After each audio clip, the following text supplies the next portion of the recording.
ఓం శ్రీ సాయిరామ్. అందరికీ నమస్కారం. శ్రీ పాంచజన్యంకి స్వాగతం. భగవద్గీత 2వ అధ్యాయంలో ఉన్నాం మనం. సాంఖ్యయోగము, స్వధర్మ ఆచరణలోకి వెళ్తున్నాము. ఆత్మజ్ఞాన బోధ పూర్తయిన తర్వాత పరమాత్ముడు చెప్తూ ఉన్నాడు, నువ్వు శోకింపక అర్జున, ఎందుకంటే ఆత్మకి మరణం లేదు, పుట్టుక లేదు అని చెప్తూ, ఒకవేళ స్వధర్మం గురించి ఆలోచించినా కూడా నువ్వు భయపడక్కర్లేదు అని చెప్తూ 31వ శ్లోకము సాంఖ్యయోగము. స్వధర్మమపి చావేక్ష న వికంపితుమర్హసి ధర్మ్యాద్ది యుద్ధాత్ శ్రేయోన్యత్ క్షత్రియస్య న విద్యతే. ఇక్కడ స్వధర్మం గురించి ఆలోచించినా కూడా నువ్వు నా వికంపితు అంటున్నాడు. భయపడాల్సినటువంటి అవసరం లేదు అర్జున, ఎందుకంటే క్షత్రియుడైనటువంటి వాడికి యుద్ధానికి మించినటువంటి సుఖం ఏమి కూడా ఉండదు అని చెప్తున్నాడు. ఇక్కడ 3 విషయాలు చెప్తున్నట్టు. ఒకటి కర్తవ్య నిర్వహణ, కార్య నిర్వహణ. రెండవది స్వధర్మ ఆచరణ. మూడవది ఆ ఆచరణ ఏదైతే ఉందో అది ధర్మబద్ధమైనటువంటిది ఉండాలి అని చెప్పేసి. ఇప్పుడు నువ్వు క్షత్రియుడివి, క్షాత్రధర్మాన్ని అనుసరించి యుద్ధం చేయడం అనేటటువంటిది ఎలాంటి దోషం లేదు, కాబట్టి భయపడాల్సినటువంటి అవసరం లేదు. రెండవది, చేస్తున్నటువంటి కార్యం ధర్మబద్ధమై ఉండాలి, కాబట్టి వాళ్ళ నువ్వు చేస్తున్నటువంటిది ధర్మయుద్ధం. ఎందుకంటే శత్రుపక్షం వాళ్ళంతా అధర్మాన్ని పాటిస్తున్నటువంటి వాళ్ళు, అధర్మంలో మునిగిపోయి ఉన్నటువంటి వాళ్ళు, కాబట్టి అధర్మం పైన యుద్ధం చేయడం అంత శ్రేయస్కరమైనది క్షత్రియునికి ఇంకొకటి లేదు, కాబట్టి దానికోసం నువ్వు భయపడాల్సినటువంటి అవసరం లేదు అని చెప్తున్నాడు. తర్వాత యదృచ్ఛయా చోపపన్నం స్వర్గద్వారమపావృతం సుఖినః క్షత్రియా పార్థ లభంతే యుద్ధమీదృశం. ఇక్కడ క్షత్రియుడైనటువంటి వాడికి యాదృచ్ఛికంగా, యదృచ్ఛయ అంటున్నాడు, అనుకోకుండా యుద్ధం వచ్చి ముందు నిలబడితే, అనుకోకుండా యుద్ధం చేయాల్సినటువంటి పరిస్థితులు ఏర్పడితే అంతకు మించినటువంటి శ్రేయస్కరమైనటువంటిది క్షత్రియునికి లేదు అని చెప్పేసి చెప్తున్నాడు అనమాట. ఎందుకు అంటే క్షత్రియుడైనటువంటి వాడు అధర్మం పైన యుద్ధం చేస్తూనే ఉండాలి, అధర్మంని ఓడిస్తూనే ఉండాలి. కాబట్టి ఇది అనుకోకుండా అధర్మాన్ని పైన విజయం సాధించడానికి వచ్చినటువంటి ఒక అవకాశం. కాబట్టి అట్లా క్షత్రియుడికి కనుక అవకాశం వస్తే అది ఎట్లాంటిది అంటే స్వర్గద్వారమపావృతం అంటున్నాడు, అంటే స్వర్గానికి ద్వారాలు తెరిచినట్టుగా అని అర్థం. కాబట్టి ఇది చాలా శ్రేయస్కరమైనటువంటి విషయము అని చెప్పేసి, ఇది క్షత్రియుడికి ఏ రకంగా అయినా కూడా సుఖం చేకూర్చేదే కానీ దుఃఖానికి సంబంధించినటువంటి విషయం కాదు అని చెప్తూ, ఇక్కడ ఏమర్థం చేసుకోవాలి అంటే క్షత్రియుడైనటువంటి వాడికి బాహ్య ప్రపంచంలో ఉన్నటువంటి శత్రువులని అంతం చేసేటటువంటి అవకాశం వస్తే స్వర్గానికి ద్వారాలు తెరిచినట్టు అని చెప్తున్నాడు. అట్లాగే ప్రతి జీవి అంతరంగా ఉన్నటువంటి శత్రువులపైన నిరంతరం యుద్ధం చేస్తూ ఉండాలి. ఒకవేళ ఆ యుద్ధం లోపల విజయం అనేటటువంటిది సాధించగలిగితే, అంతరంలో ఉన్నటువంటి శత్రువులు అంటే మాయా ప్రపంచానికి సంబంధించినటువంటి బాహ్య విషయాలన్నీ కూడా, ద్వంద్వాలకు సంబంధించినటువంటి అన్ని విషయాలు కూడా వాటిపైన నిరంతరం యుద్ధం చేస్తూ ఉండాలి. కామక్రోధాలు కావచ్చు, రాగద్వేషాలు కావచ్చు, అన్నింటిపైన నిరంతరం యుద్ధం చేసి వాటిపైన గెలుపు సాధిస్తే ఖచ్చితంగా మోక్షప్రాప్తి అనేది పొందవచ్చు అని చెప్పేసి. కాబట్టి క్షత్రియుడికి స్వర్గం ఏ విధంగా దొరుకుతుందో ముముక్షువుకి ఈ యొక్క మోక్షప్రాప్తి దొరుకుతుంది అని చెప్పేసి పోల్చి చెప్పడం జరిగింది. తర్వాత ఒకవేళ నువ్వు యుద్ధం చేయొద్దు అని ఖచ్చితంగా నిర్ణయించుకుంటే జరిగేది ఏంటి అనేటటువంటి విషయం కూడా పరమాత్ముడు చెప్తున్నాడు. అథ చేత్వమిమం ధర్మం సంగ్రామం న కరిష్యసి తత స్వధర్మం కీర్తించ హిత్వా పాపమవాప్స్యసి అంటున్నాడు. ఒకవేళ నేను యుద్ధం చెయ్యను, ఖచ్చితంగా నిర్ణయం పైననే గట్టి నిర్ణయం తీసుకొని ఉన్నాను నువ్వు అనుకుంటే జరిగేది ఏముంది అంటే, ఒకటి స్వధర్మాన్ని నిరసించినటువంటి వాడి అవుతుంది. రెండవది, ఆ విధంగా చేయడం వల్ల ఉన్నటువంటి కీర్తి పోతుంది అని చెప్పేసి స్వామి చెప్తున్నాడు. తత స్వధర్మం కీర్తించ అంటున్నాడు. ఈ రెండింటి వల్ల నీకు ఏమవుతుంది అంటే పాపం వస్తుంది అంటున్నాడు. అంటే అంతకుముందు పరమాత్ముడితో అర్జునుడు ఏమన్నాడు, ఒకవేళ వీళ్ళందరూ నా స్వబంధువులు కదా స్వామి, ఇంతమందిని నేను సంహరిస్తే నాకు పాపం వస్తుంది కదా అన్నాడు. ఇప్పుడు పరమాత్ముడు ఏమంటున్నాడు అంటే, ఇక్కడ నువ్వు యుద్ధం చేయకపోతే నీ స్వధర్మాన్ని నిరసించినటువంటి వాడివై, అకీర్తి కొని తెచ్చుకున్నటువంటి వాడివై నీకు పాపం చేకూరుతుంది అని చెప్తున్నాడు అనమాట. కాబట్టి యుద్ధం చెయ్యి అనేటటువంటి విషయం చెప్తూ, అంటే ఇక్కడ ఈ ప్రతిసారి కూడా పరమాత్ముడు యుద్ధం చెయ్యి అంటే యుద్ధాన్ని ప్రోత్సహించినట్టు కాదు. ఎందుకంటే హైందవ ధర్మాన్ని నిరసిస్తున్నటువంటి వాళ్ళు చాలామంది వాళ్ళ కృష్ణ పరమాత్ముడు శాంతికాముకుడు కాదు, యుద్ధాన్ని ప్రేరేపించి రెచ్చగొట్టి యుద్ధం చేపించినటువంటి వాడు అని చెప్పేసి రకరకాల పదాలు కూడా ఉపయోగిస్తున్నారు. నిజానికి ఇక్కడ భగవద్గీతలో మనం చూస్తున్నాము, ఎక్కడ కూడా పరమాత్ముడు యుద్ధం విషయం లోపల ప్రేరేపించినట్టు కనిపించదు. ఎందుకు అనంటే అసలు యుద్ధం ఆపాలని ప్రయత్నం చేసిందే స్వామి, సంధికి వెళ్ళిందే స్వామి. సంధి చేకూర్చడానికి వెళ్ళినటువంటి కృష్ణ పరమాత్ముడు అవమానాల పాలు కావడం జరిగింది. పైగా అతడు అక్కడి నుంచి వచ్చిన తర్వాత 5 ఊళ్ళు కాదు కదా, సూది మొన మోపినంతటువంటి స్థలం కూడా మీకు ఇవ్వమని చెప్పేసి ధృతరాష్ట్రుడి యొక్క పుత్రులు చెప్తే, సరే పరమాత్మ మాకు అవసరం లేదు, 5 ఊళ్ళు కూడా అవసరం లేదు, ఏమీ అవసరం లేదు, మేము ఇట్లా అడవుల లోపల హాయిగా ప్రశాంతంగా బ్రతికేస్తాం, యుద్ధం వద్దు అని చెప్పేసి అర్జునుడు కానీ భీముడు కానీ లేకపోతే మిగిలినటువంటి వాళ్ళు కానీ అనలేదు. వాళ్ళు యుద్ధం కొని తెచ్చుకునే ప్రయత్నం చేస్తున్నారు, అనవసరంగా కోరి యుద్ధాన్ని ముందుకు తీసుకొస్తున్నారు. ఖచ్చితంగా వాళ్ళ నాశనం జరుగుతుంది కాబట్టి యుద్ధం చేసి వాళ్ళని నశింపజేయాలనేటటువంటి లక్ష్యంతో అర్జునుడు భీముడు ఎప్పుడెప్పుడు యుద్ధం వస్తుందా అని చెప్పేసి ఎదురు చూసినటువంటి సందర్భం మనకు కనిపిస్తుంది. కాబట్టి వాళ్ళు యుద్ధం చేయాలన్నటువంటి తపనతో యుద్ధ భూమిలోకి అడుగు పెట్టిన తర్వాత పరమాత్ముడు చెప్తున్నాడు. పైగా స్వామి భగవద్గీత బోధించినటువంటిది ఎప్పుడు? యుద్ధం మొదలైన తర్వాత, యుద్ధ భూమి లోపల. కాబట్టి యుద్ధం చేయడానికి సిద్ధమై వచ్చినటువంటి అర్జునుడు ఇంకా నేను యుద్ధం చేయను అంటే అది ఆ సమయంలో సరి అయినది కాదు, ఒక క్షత్రియుడికి సరి అయినటువంటిది కాదు, మిగిలిన ఏ రకంగా కూడా సరి అయినటువంటిది కాదో చెప్తూ ఉన్నాడు. పైగా తన లోపల కలిగినటువంటి మోహాన్ని తొలగించే ప్రయత్నం చేస్తూ ఉన్నాడు తప్పితే యుద్ధాన్ని ప్రేరేపించినట్టుగా కాదక్కడ. స్వధర్మాన్ని నీవు నిరసిస్తున్నావు అర్జున అని చెప్పేసి చెప్తున్నాడు. ఇది దృష్టిలో ఉంచుకోవాలి. తర్వాత ఇంకా ఏం జరుగుతుంది ఈ విధంగా నువ్వు యుద్ధం చేయకపోవడం వల్ల, లేకపోతే నీ ధర్మాన్ని నువ్వు నిరసించడం వల్ల అంటే, అకీర్తించాపి భూతాని కథయిష్యంతి తే వ్యయాం సంభావితస్య చాకీర్తి మరణాదతిరిచ్యతే. ఇప్పుడు అపకీర్తి పాలైతవ అర్జున అని చెప్తున్నాడు. ఇది కథయిష్యంతి తే వ్యయాం, ఇది ఈ రోజుతో ఆగిపోయేది కాదు. తరాలుగా అంటే భవిష్యత్తు తరాలు వాళ్ళు కూడా ఈ యొక్క కథలుగా చెప్పుకుంటారు ఈ యొక్క అపకీర్తిని. శత్రు పక్షం వాళ్ళని జయించాల్సినటువంటి అర్జునుడు వెనక్కి మళ్ళీపోయింది అనేటటువంటిది చాలా పెద్ద అపకీర్తి అర్జున అని చెప్పేసి చెప్తున్నాడు. సహజంగా అపకీర్తి అనేటటువంటిది 2 సందర్భాలలో కలుగుతుంది. ఒకటి చేయకూడని పని చేసినప్పుడు కలుగుతుంది, రెండవది చేయాల్సిన పని చేయనప్పుడు కలుగుతుంది. ఇప్పుడు ఆయన చేయాల్సిన పని చేయనంటున్నాడు కాబట్టి ఖచ్చితంగా ఇది అపకీర్తి కలుగుతుంది. నిజంగా గౌరవ మర్యాదలు కలిగినటువంటి వాళ్ళకి అపకీర్తి అనేటటువంటిది మరణంతో సమానము అని పరమాత్ముడు చెప్తున్నాడు. ఇక్కడ ఏం చెప్తున్నాడంటే సంభావితస్య చాకీర్తి మరణాదతిరిచ్యతే. యుద్ధ భూమికి వచ్చి యుద్ధం చేయకపోవడం అనేటటువంటిది అపకీర్తిని తెచ్చిపెడితే అది మరణంతో సమానము అని చెప్పేసి చెప్తా ఉన్నాడు. నిజానికి ఏదైనా ఒక కార్యము చెయ్యాలి అని అనుకుంటే ఖచ్చితంగా చెయ్యాలి. ఇది వేమన పద్యంలో మనకు ఒక చక్కటి పద్యం కనిపిస్తుంది ఈ సందర్భాన్ని బట్టి.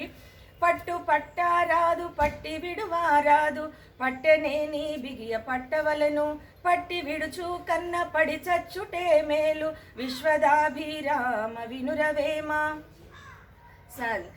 కొంచెం స్ట్రాంగ్గా చెప్పిండు వేమన.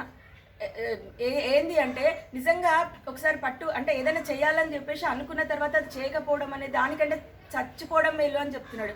ఇక్కడ స్వామి ఏం చెప్తున్నాడు అంటే ఆ అపకీర్తి కొని తెచ్చుకుంటే అది మరణంతో సమానం అర్జున అని చెప్పేసి చెప్తా ఉన్నాడు. తర్వాత భయాద్రణాదు పరతం మన్సంతే త్వాం మహారథాః ఏషాం చ త్వాం బహుమతో భూత్వా యాస్యసి లాఘవం. మన్సంతే త్వాం మహారథ అంటున్నాడు. అంటే మహారథులందరూ కూడా ఏమని తలుస్తారు అంటే ఇప్పుడు నువ్వు ఇక్కడి నుంచి భయాద్రణాదు ఉపరథం అంటున్నాడు. అంటే రణం కోసం భయపడి ఉపరథం వెనుదిరిగిపోయినావు అని చెప్పేసి అనుకుంటారు వాళ్ళు. పైగా ఏషాం చ త్వాం బహుమతో అంటున్నాడు. అంటే ఇప్పటి వరకు నిన్నెవరైతే గొప్పవాడిగా ధైర్యవంతుడిగా పరాక్రమవంతుడిగా అర్జునుని మించినటువంటి విద్యాపరుడు లేడు అనేటటువంటి తలుస్తున్నటువంటి వాళ్ళందరూ కూడా నిన్ను చులకన చేసి మాట్లాడతారు అని చెప్పేసి పరమాత్ముడు చెప్తా ఉన్నాడు. భూత్వా యాస్యసి లాఘవం. లాఘవం అంటే చాలా చులకనగా చూడడం అని అర్థం అనమాట. కాబట్టి ఎవరైతే నిన్ను కీర్తిస్తున్నారో, ఎవరైతే నువ్వు గొప్పవాడివి అని భావిస్తున్నారో వాళ్ళ దృష్టిలోనే నువ్వు చులకనైపోతావు స్వామి అంటే అర్జున అని చెప్పేసి చెప్తా ఉన్నాడు. ఇక్కడ ఏంటంటే ఇప్పుడు పాపం దయతోటో జాలితోటో కరుణతోటో నా బంధువులు కదా వీళ్ళని ఎందుకు చంపాలి అని చెప్పేసి అర్జునుడు యుద్ధం ఉపసంహరించుకొని వెనుదిరిగిపోయిందని ఎవరు కూడా అనుకోరు. చేత కాకపోయింది అనుకుంటారు. అంటే కొన్నిసార్లు మంచితనం అనేటటువంటిది సందర్భాన్ని బట్టి చేతగాంతనం అవుతుంది. ఇది అదే జరుగుతుంది అని చెప్పేసి పరమాత్ముడు చెప్తూ అవాచవాదాంశ్చ బహూన్ వదిష్యంతి తవాహితాః నిందస్తవ సామర్థ్యం తతో దుఃఖతరం ను కిం.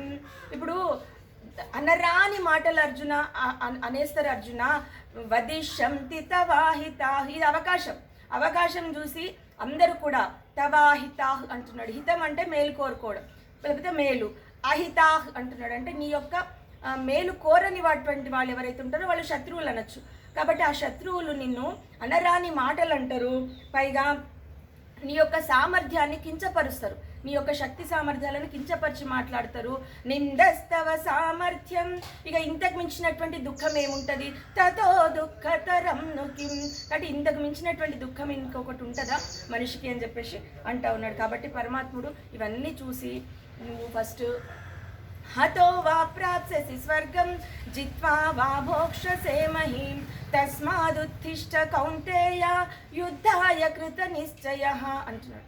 ఇప్పుడు యుద్ధం చేస్తే ఒకవేళ యుద్ధంలో మరణించినవనుకో, హతో అంటున్నాడు, చచ్చిపోతే ఏమవుతుంది? ఇది క్షత్రియుడు కాబట్టి క్షాత్రధర్మాన్ని అనుసరించి ధర్మయుద్ధం చేస్తున్నావు కాబట్టి ఇక్కడి నుంచి నేరుగా స్వర్గానికి వెళ్ళిపోతావు ఒకవేళ యుద్ధంలో మరణిస్తే. హతో వా ప్రాప్స్యసి స్వర్గం, ఒకవేళ లేదు చచ్చిపోలేవు, గెలిచినవు యుద్ధం లోపల. జిత్వా వా భోక్షసే మహిం, గెలుపు సంభవిస్తే చక్కటి రాజభోగాలని అనుభవిస్తావు. కాబట్టి నువ్వు దీనికోసం ఏమాత్రం ఆలోచించకుండా నీ యొక్క కర్తవ్య నిర్వహణ చేయి అర్జున అని చెప్పేసి చెప్తా ఉన్నాడు. తస్మాదుత్తిష్ట కౌంతేయలే, యుద్ధం చెయ్యి అని చెప్తున్నాడు. ఇక్కడ పరమాత్ముడు సంధికి వెళ్ళి తిరిగి వస్తున్నటువంటి సందర్భం లోపల కుంతీదేవి కృష్ణ పరమాత్ముడితో తన పుత్రులకి రాయబారం పంపుతుంది, ముఖ్యంగా అర్జునుడికి భీముడికి. ఏ కార్యనిమిత్తం ఒక క్షత్రియ మాత బిడ్డల్ని కంటదో ఆ సమయం ఇప్పుడు ఆసన్నమైందని చెప్పేసి నా పుత్రులకి గుర్తు చేయి కృష్ణ, ఇది నా మాటగా గుర్తు చేయని చెప్పేసి చెప్తా ఉన్నది. కాబట్టి ఒక రకంగా తల్లి ఆవేదన, తల్లి కీర్తిని కూడా దృష్టిలో పెట్టుకొని కృష్ణ పరమాత్ముడు చెప్తున్నట్టుగా అనిపిస్తుంది. రెండవది, ఈ శ్లోకం యొక్క ప్రత్యేకత ఏంటంటే ముముక్షువులకి ఇది మంత్రంతో సమానము అని చెప్పేసి అంటారు. ఎందుకంటే ముముక్షువు అంటే ముక్తిని కోరుకునేటటువంటి వాడు, ఈ యొక్క సంసార బంధాల నుంచి విముక్తిని పొంది పరమాత్ముని ఆత్మలో లీనమవ్వాలనుకునేటటువంటి వాడు ముముక్షువు. కాబట్టి ముముక్షువుకి ఈ శ్లోకంతో ఏంటి పని అంటే, ఈ శ్లోకం లోపల రెండు ఆప్షన్స్ ఉన్నాయి. ఒకటి గెలిస్తే సుఖాలు, రాజ్య సుఖాలు, ఓడితే స్వర్గ సుఖం. ఇప్పుడు రెండిట్లో కూడా మంచిగా ఉంది, చెడెక్కడ కూడా లేదు. అట్లాగే ముముక్షువైనటువంటి వాడు నిరంతరము అంతర్యుద్ధం చేస్తూ ఉంటాడు. ఆ లోపల ఉన్నటువంటి అజ్ఞానంతో, అవిద్యతో, మాయతో, మిగిలినటువంటి అన్ని రాగద్వేషాలన్నింటినీ తొలగించుకునేటటువంటి ప్రయత్నంలో నిరంతర సాధన చేస్తూ ఉంటాడు. ఒకవేళ వాటిపైన గెలుపు సాధిస్తే ఆత్మస్థితిని పొందుతాడు, పరమాత్మని చేరుకుంటాడు.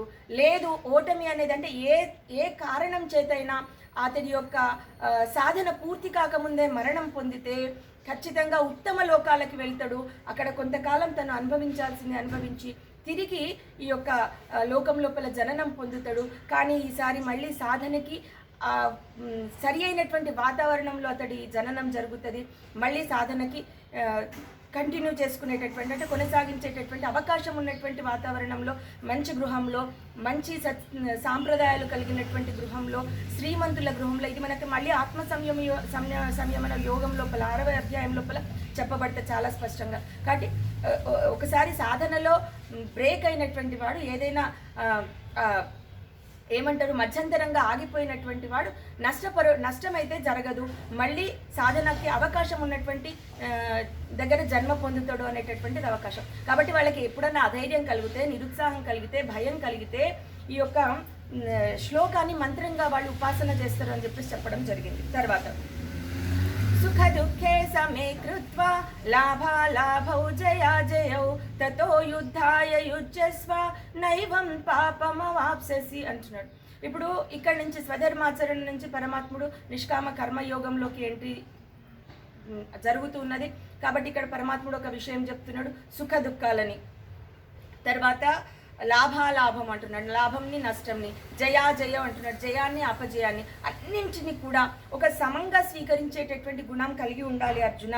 అలాంటి లక్ష్యంతో యుద్ధానికి ఉపక్రమించు అని చెప్పేసి చెప్తున్నాడు. అట్లా చేయడం వల్ల అంటే ఇప్పుడు ఇది ఒకవేళ వాళ్ళని చంపేస్తే పాపం వస్తుందేమో, దానివల్ల కలిగే పరిణామాలు ఏవైతే ఉన్నాయో, కులక్షయం కావచ్చు, మిగిలినటువంటి కంటిన్యూషన్లో అర్జునుడు ఏదైతే ఊహించుకుంటున్నాడో అవన్నీ కూడా నీవు సమత్వ బుద్ధితో యుద్ధం చేస్తే జరగదు అని చెప్తున్నాడు. అంటే నువ్వు నీ ధర్మ నిర్వహణ చేస్తున్నావు ఇక్కడ, అది మాత్రమే నీ బాధ్యత. మిగిలినటువంటి గెలుపు, ఓటమి, మరణము, ఎవరి మరణం, ఇవన్నీ కూడా నీకు సంబంధం లేనటువంటి విషయాలు. కాబట్టి సుఖాన్ని, దుఃఖాన్ని, లాభాన్ని, నష్టాన్ని, జయాన్ని, అపజయాన్ని అన్నింటిని కూడా సమదృష్టితో స్వీకరించి కనుక నువ్వు కర్తవ్య నిర్వహణ చేస్తే నీకు ఎలాంటి పాపము సంభవించదు అని చెప్పేసి పరమాత్ముడు చెప్తున్నాడు. తర్వాత మనకి 39వ శ్లోకం నుంచి కూడా నిష్కామ కర్మయోగానికి సంబంధించినటువంటి శ్లోకాలు చెప్పబడి ఉన్నాయి. పరమాత్ముడు ఇక్కడ ఏషా తే విహితా సాంఖ్యే బుద్ధిర్యోగే త్విమాం శృణు బుద్ధ్యాయుక్తో యయా పార్థ కర్మబంధం ప్రహాస్యసి అంటున్నాడు.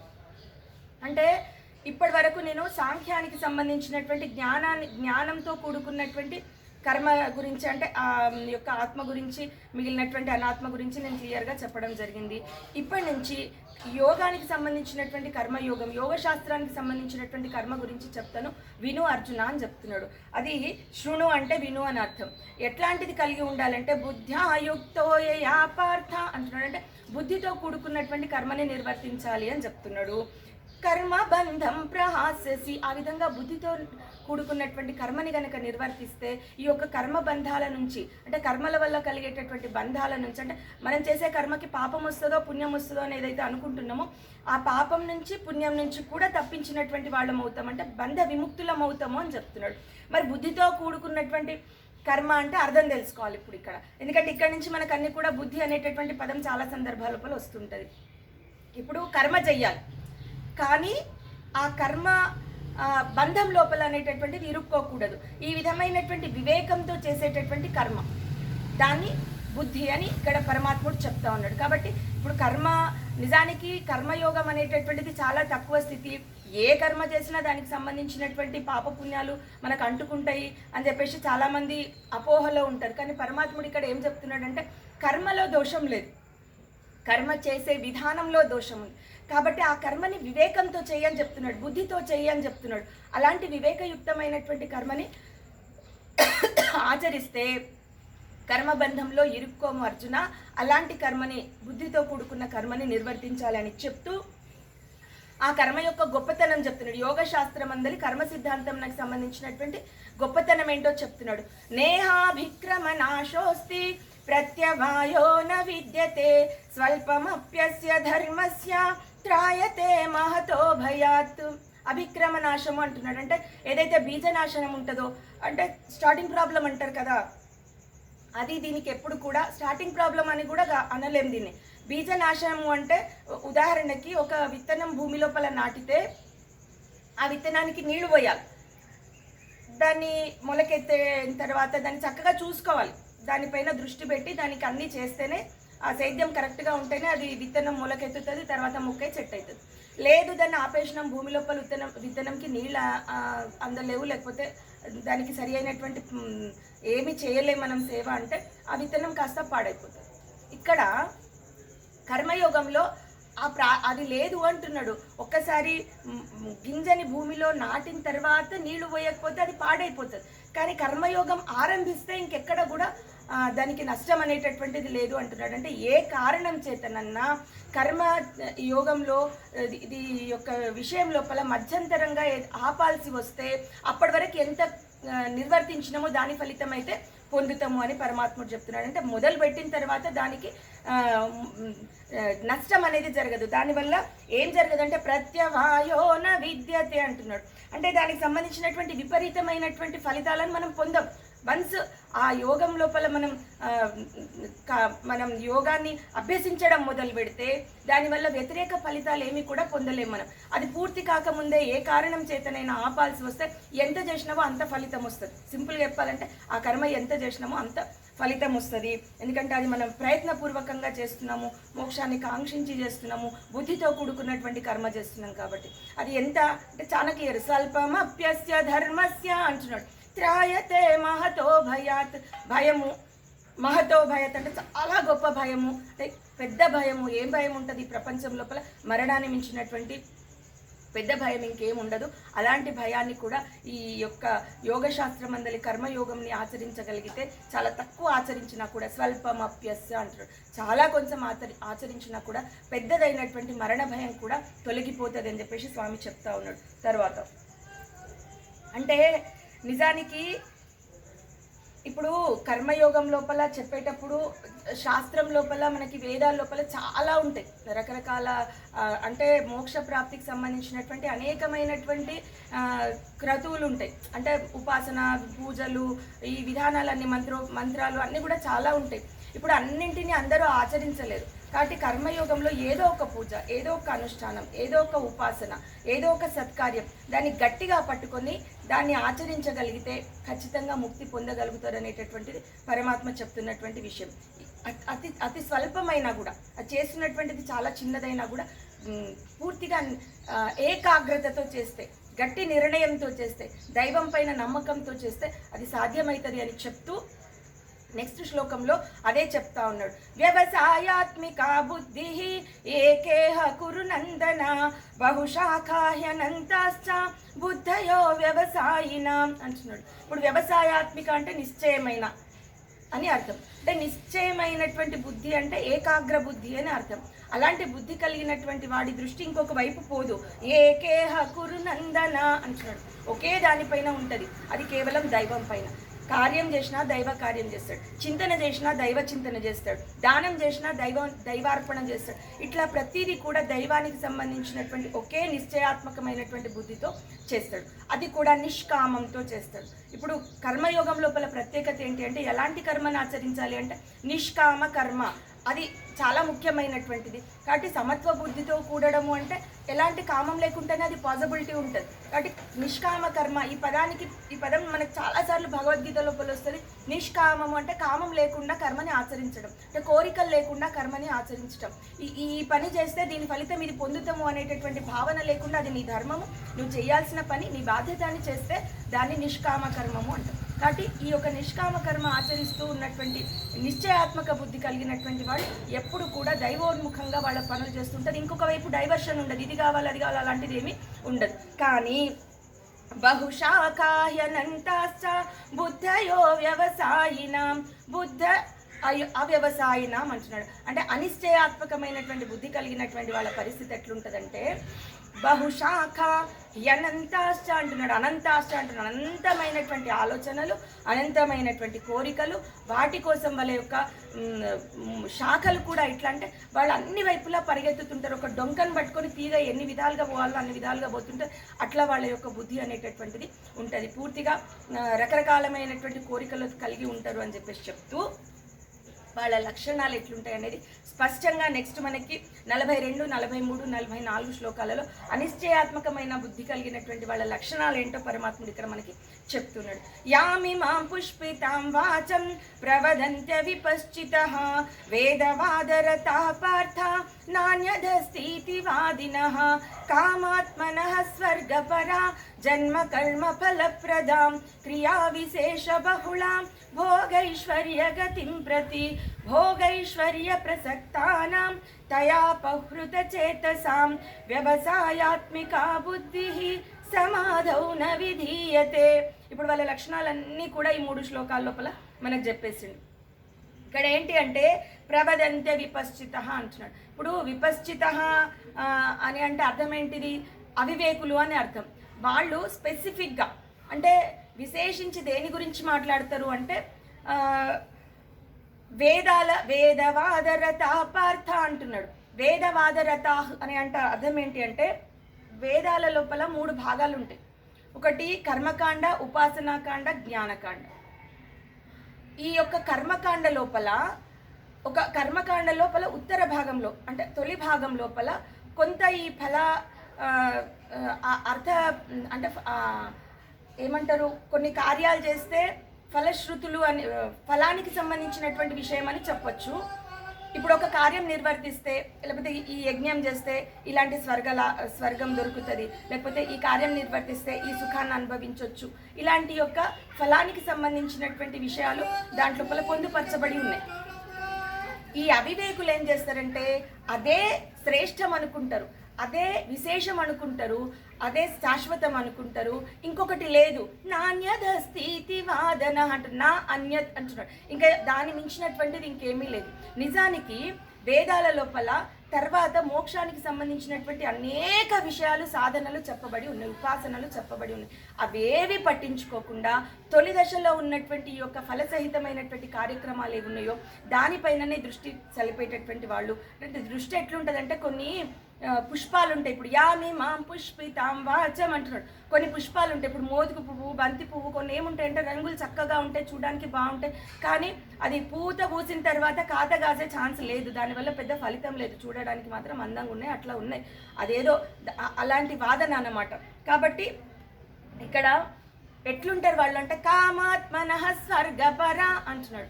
కామాత్మనః అంటే నిలువెల్లా కోరికలతో నిండినటువంటి వాళ్ళు అని చెప్పొచ్చు. రకరకాలైనటువంటి కోరికలు కలిగినటువంటి వాళ్ళు అని చెప్పేసి చెప్పొచ్చు. ఒంటి నిండా కోరికలు కలిగినటువంటి వాళ్ళు కామాత్మన. స్వర్గపర అన్నప్పుడు వీళ్ళు మోక్షపరులు కాదు, స్వర్గపరులు. మోక్షాన్ని ఆశిస్తున్నటువంటి వాడు నిరంతర సాధన చేయాలనుకుంటాడు. అలాంటి వాడు మళ్ళీ జన్మ పొందాలనుకోడు, మళ్ళీ ఈ యొక్క సంసార లంపటంలో పడాలని అనుకోడు. కాబట్టి వాడిని ఆ విధంగా చేసేటటువంటి వాడు మళ్ళీ జన్మ కూడా పొందాలనుకోడు. కాబట్టి ఆ తపన ఇంకొకలాగుంటుంది. ఎన్ని జన్మములాయనో నేటికెందెందు జన్మించినానో నన్ను దరి చేర్పగదవే ఇకనైనా నా తండ్రి నారాయణ. ఇప్పుడు ఇన్ని జన్మలు పొంది చేస్తున్నటువంటిది ఏమీ లేదు. ఇంకెన్ని జన్మలు పొందాలి స్వామి, ఇంకా నాకు ఈ జన్మ వద్దు, ఈ కష్టాలు వద్దు, ఈ సుఖాలు వద్దు, నన్ను నీలో కలుపుకో అనేటటువంటి తపనతో ముముక్షువులు ప్రయత్నం చేస్తుంటారు. కానీ స్వర్గపరులు రకరకాలైనటువంటి ప్రయత్నాలతో రకరకాలైనటువంటి కార్యక్రమాలు చేసి స్వర్గాన్ని పొందుతారు. ఇప్పుడు స్వర్గం అనేటటువంటిది ఉత్తమ లోకమే, కానీ అది కూడా అశాశ్వతమే. ఎప్పుడైతే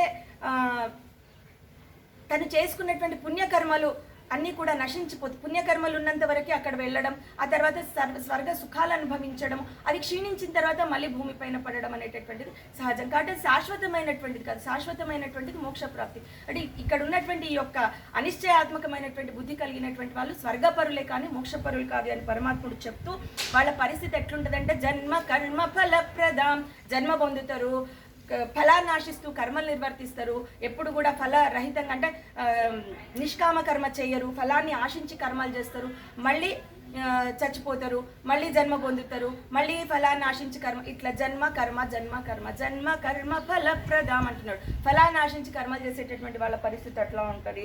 తర్వాత క్రియా విశేష బహుళం అంటున్నాడు. రకరకాల యజ్ఞాలు, యాగాలు, అన్ని పూజలు, ఉపాసనలు చేస్తారు, చేయరని కాదు, అన్నీ చేస్తారు, కానీ అన్ని ఫలాలను ఆశించి చేస్తారు. తయా పౌహృత చేతసాం అంటున్నాడు. అంటే వాళ్ళకి ఈ సుఖము, ఈ స్వర్గప్రాప్తి ఇలాంటి ఏదైతే కోరికలతో కలిగినటువంటి మాటలు చెప్తుంటారో, ఇది చేస్తే ఇది పొందుతావు, ఇది చేస్తే ఇది పొందుతావు అని చెప్పినప్పుడు వాటిపై ఆ మాటల వల్ల వాళ్ళ మనసు అపహరించబడుతుంది, వాళ్ళ మనసు అటువైపే లాగుతుంటుంది. కాబట్టి అలాంటి వాళ్ళు వ్యవసాయాత్మిక బుద్ధి సమాధౌ న విధీయతే అంటున్నాడు. ఇట్లా ఉన్నటువంటి వాళ్ళు ఏ రోజు కూడా నిశ్చయాత్మకమైన బుద్ధి కలగదు. సమాధౌన విధీయతే, సమాధి స్థితి అంటే ధ్యాన స్థితి లోపల పరమాత్ముడి పైన ఏకాగ్ర దృష్టి కావచ్చు, నిశ్చయాత్మకమైనటువంటి స్థితి కావచ్చు, వాళ్ళకి కలగదు అని స్వామి చెప్తున్నాడు. చెప్తూ ఇంకా అర్జునుడికి ఏం చెప్తున్నాడు, నీవు అట్లా కాకు అర్జున అని చెప్పేసి చెప్తూ త్రైగుణ్య విషయ వేద నిస్త్రైగుణ్యో భవార్జున నిర్ద్వంద్వో నిత్య సత్వస్థో నిర్యోగక్షేమాత్మవాన్. ఇక్కడ త్రిగుణాలకు సంబంధించినటువంటి కార్యాలు ఉంటాయి కొన్ని. అంటే ఇప్పుడు త్రిగుణము అనే పదం ఇప్పుడు ఫస్ట్ ఏమొచ్చింది మనకి ఈ భగవద్గీత లోపల, ఇక భవిష్యత్తు లోపల చాలా అధ్యాయాలు త్రిగుణాలకు సంబంధించే ఉన్నాయి. త్రిగుణాలంటే 3 గుణాలు ఉంటాయి, సాత్విక గుణము, రాజస గుణము, తామస గుణము.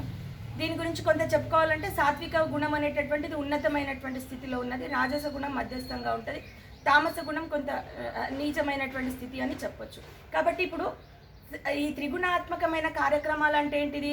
సాత్విక గుణం కలిగినటువంటి వాళ్ళకి సంబంధించినటువంటి అంటే వాళ్ళ ఆ ఉన్నతమైనటువంటి కార్యాలు ఏవో చేస్తారు. కానీ ఆ కార్యం చేయడం వల్ల కూడా వాళ్ళు భోగాలు ఆశించి ఈ యొక్క సాధనలు చేస్తూ ఉంటారు. అంటే ఆ స్థాయిలో రాజస గుణం కలిగినటువంటి వాళ్ళు ఈ స్థాయిలో, తామస గుణం కలిగినటువంటి వాళ్ళు ఈ స్థాయి. ఇట్లా ఎవరికి సంబంధించినటువంటి వాళ్ళు కార్యరూపం చేస్తూ దానికి సంబంధించినటువంటి భోగాలను కోరుకుంటూ ఉంటారు. కాబట్టి అది ఏ రోజైనా కూడా మళ్ళీ అశాశ్వతమే. కాబట్టి నువ్వు నిస్త్రైగుణ్యో భవార్జున, ఈ గుణాలకు అతీతంగా నువ్వు జీవించు అర్జున. ఏ గుణం కూడా వద్దు, దాంట్లో ఏ గుణాలకి నువ్వు లొంగొద్దు అని చెప్పేసి పరమాత్ముడు చెప్తూ నిర్ద్వంద్వో నిత్య సత్వస్థో అంటున్నాడు. అంటే ద్వంద్వాలకి అతీతంగా ఉండు, నిత్య సత్వస్థు అన్నాడు. ద్వంద్వాలకు అతీతంగా ఉంటే సుఖ దుఃఖాలు, జయాపజయాలు, లాభ అన్నింటికి కూడా సమాన అదే ఇందాక అనుకున్నట్టుగా సమాన దృష్టితో చూడు అని అర్థము. ఇప్పుడు నిత్య సత్వస్థు అన్నాడు. ఇప్పుడు నిత్య సత్వస్థు అంటే ఇందాకనే 3 గుణాలను వదిలేయన్నటువంటి పరమాత్మ మళ్ళీ సత్వము అంటే సాత్వికము అని అనుకోవడానికి ఛాన్సే లేదు. ఇది విశుద్ధ సత్వంగా చెప్పొచ్చు. అంటే ఆత్మస్థితిని పొందు అని అర్థం అయ్యి ఉంటుంది అని చెప్పేసి ఇక్కడ చెప్పబడి ఉంది.